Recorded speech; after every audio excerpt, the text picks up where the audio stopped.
स्वर्गारोहण के लिए जब निकले,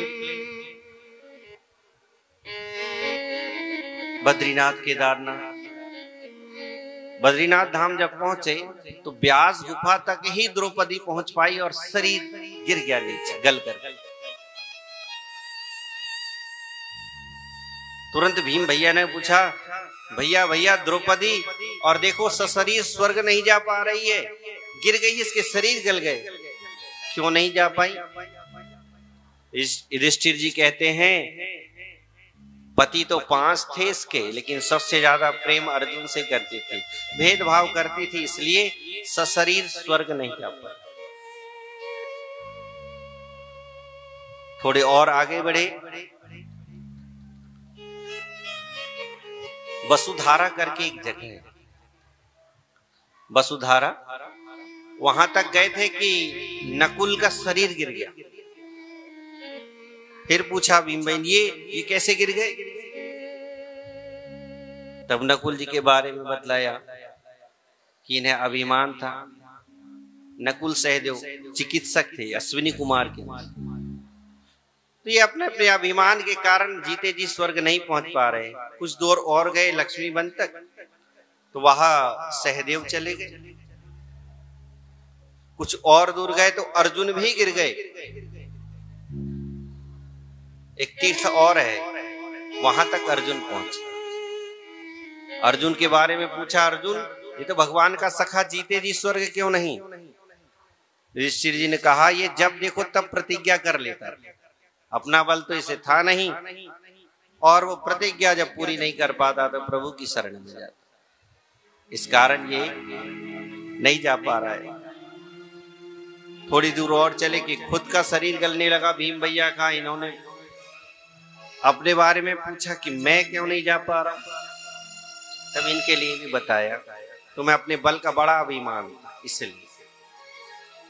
बस एक काला कुत्ता युधिष्ठिर जी के साथ में गया स्वर्गारोहण यात्रा, स्वर्ग सीढ़ी तक। आज भी कहते हैं जो लोग स्वर्गारोहण यात्रा के लिए जाते हैं, जाते तो हैं बहुत सारे लोग, 100-150, क्योंकि पैदल यात्रा पहाड़ चढ़ना होता है, तो जो व्यक्ति पूर्णतः स्वस्थ होता है वही उसी को जाने दिया जाता है, रोक दिया जाता है। और उनके साथ वजन ढोने के लिए कोई सेवक साथ में 2-4 होते हैं, क्योंकि वजन वहां एक छोटी सी लकड़ी का भी वजन सहन नहीं होता। 1 महीने की शायद वो यात्रा होती है, बद्रीनाथ धाम से जाते हैं। कई बर्फ की पहाड़ों से होकर के गुजरना पड़ता है, तो 100-150 में से मुश्किल से 2-4-5 ही वहां तक पहुंच पाते, बाकी सब लौट कर वापस आ जाते। काला कुत्ता आज भी साथ में जाता है स्वर्गारोहण यात्रा की,